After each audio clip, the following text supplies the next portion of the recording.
సామెతల గ్రంథం 23వ అధ్యాయం 29వ వచనం. ఎవరికి శ్రమ, ఎవరికి దుఃఖం, ఎవరికి జగడములు, ఎవరికి చింత, ఎవరికి హేతు లేని గాయాలు, ఎవరికి మంద దృష్టి, ద్రాక్షారసముతో పొద్దుపుచ్చువారికి కదా. అందరు చదువుదామా? ఎవరికి శ్రమ, ఎవరికి దుఃఖం, ఎవరికి కొట్లాటలు, ఎవరికి చింత, ఎవరికి హేతు లేకుండా గాయాలు, ఎవరికి ఆలోచించరా మనసు గుడ్డిదైపోయిందట, మనసు గుడ్డిదైపోతుందట. ఎవరికి శ్రమలో? బైబిల్ చెప్తున్నా, నీకు శ్రమలు ఎందుకు? ఎవరికి వచ్చే శ్రమలు? ఎవరికి అనుకోకుండా దెబ్బలు తగులుతున్నాయి? మనసుకు గాయమే, శరీరానికి గాయమే, ఆర్థికంగా గాయమే, అన్ని విధాల గాయమవుతున్నాయి. ఎందుకు? హేతువు లేదట, కారణమే లేదంటున్నాడు ఆయన. ఎందుకు ఇలా జరుగుతుందో నాకేం అర్థం కాలేదంట. ఎందుకు ఇలా జరుగుతుంది? కారణము లేకుండా నీకు దెబ్బలు తగులుతాయి అంతే. ఎవరికి? ఎవరికి? క్వశ్చన్ వేశాడు అక్కడ. ఎవరికి? ఎవరికి? ఎవరికి? ఎవరికి? ఎవరికి అంటే ఈ రెండు చెప్పాడు చూడండి. రుణం చెల్లించని వాడికి, అంటే అది చెల్లించడు, కృతజ్ఞత మొక్కుబడులు కూడా చెల్లించడు. చేసిన మొక్కుబడుల విషయమై జాగ్రత్త పడ్డాడు, బట్ లాభం పొందిన తర్వాత మొక్కుబడి చెల్లించడు, కృతజ్ఞతాస్తుతులు చెల్లించడు. ఈ రెండు చెల్లించక మత్తులైపోయి ఉంటారు చూడండి. మత్తులై అంటే వదిలేసి ఉంటారు చూడండి, వారికి అంట. ద్రాక్ష రసం తాగింది ఎవరు? ద్రాక్ష రసం తాగితే ఏమవుతుంది? మత్తు వచ్చేస్తుంది. అంటే వాడికి, తాగినోడికి అమ్మాయి ఎవడో తెలియదు, భార్య ఎవడో తెలియదు, కూతురు ఎవడో తెలియదు, ఇంకా చుట్టుపక్కల ఎవరో తెలియదు. స్తోత్రం, హల్లెలూయ. అంటే నువ్వు ఇంకా మార్పు చెందలేదు, కొట్లాడ విషయంలో మార్పు చెందలేదు,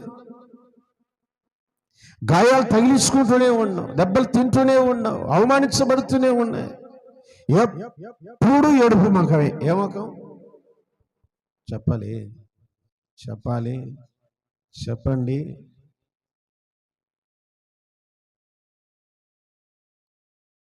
ఎప్పుడు ఏడుపు ముఖమే. ఎందుకు? ఎవరికి? లూకా సువార్తలో చదివితే 13వ అధ్యాయం 7-8 వచనాలు అనుకుంటా. లూకా సువార్త 13వ అధ్యాయం 6వ వచనం నుండి చదువుదాం. మరియు ఆయన వారితో ఈ ఉపమానం చెప్పాను. ఒక మనుషుని ద్రాక్ష తోటలో అంజురపు చెట్టు ఒకటి నాటబడి ఉండెను. అతడు దాని పండ్లు వెదక వచ్చినప్పుడు అది ఏమీ దొరకలేదు గనుక, ఇదిగో 3 ఏళ్ల నుండి, ఎన్నేళ్ల నుండి? సంవత్సరం నుండి వెయిటింగ్. ఇక్కడ దేవుడు సంవత్సరం నుండి లేక 3 ఏళ్ల నుండి ఈ అంజూరపు చెట్టున పండ్లు వెతుకుచున్నాను కానీ ఏమీయో దొరకలేదు. దీనిని నరికి వేయము, దేని వలన ఈ భూమి ఏల వ్యర్థమైపోవాలని ద్రాక్ష తోట మాలితో చెప్పాను. అయితే వాడు, అయ్యా, నేను దాని చుట్టూ త్రవ్వి ఎరువు వేసి ఈ సంవత్సరం కూడా ఉండనివ్వు, అది ఫలించుననే చెప్పి లేని ఎడల. చూసారా? ఎవరికి శ్రమలు? ఫలించని వాడికి శ్రమ, మార్పు లేని వాడికి శ్రమ, మార్పు చెందని వాడికి మానని గాయాలు. ఎందుకు శ్రమలు వస్తున్నాయో మనం అర్థం చేసుకోవాలి.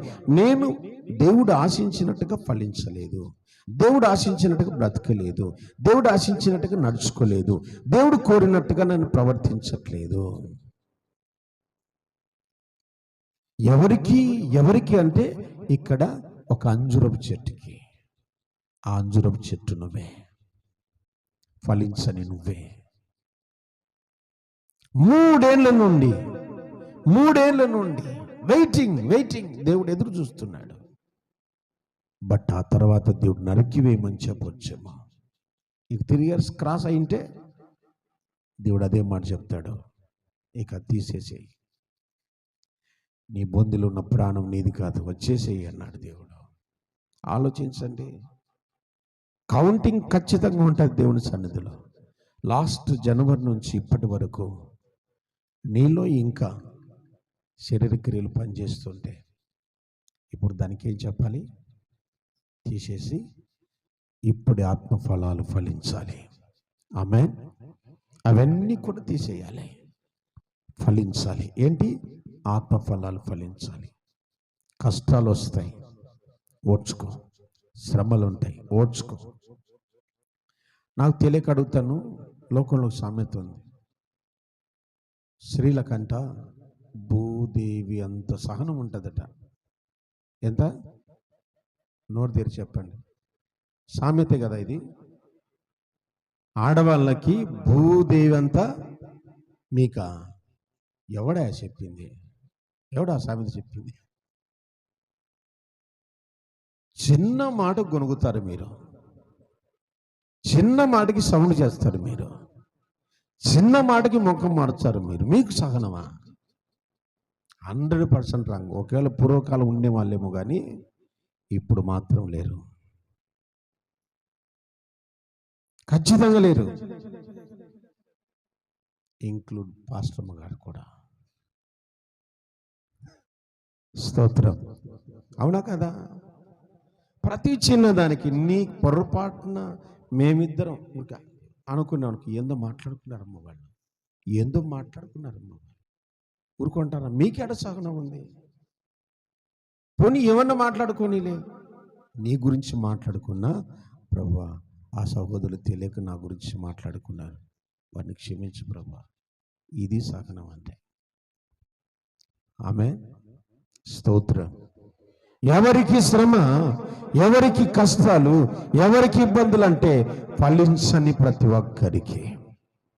ఒకవేళ లాస్ట్ ఇయర్ అంటే 2024 వరకు నువ్వు ఫలించలేదేమో, ఇక నుంచైనా ఫలించడానికి ఒక మంచి ఆలోచన చేసి ఫలించాయి. దేవుని మెండైన దీవులు పొందుకోవాలని ప్రభుపేట మనం చేస్తున్నాడు. దేవుడి మాటలు ఆశీర్వదించును గాక. ప్రార్థన చేసుకుందామండి.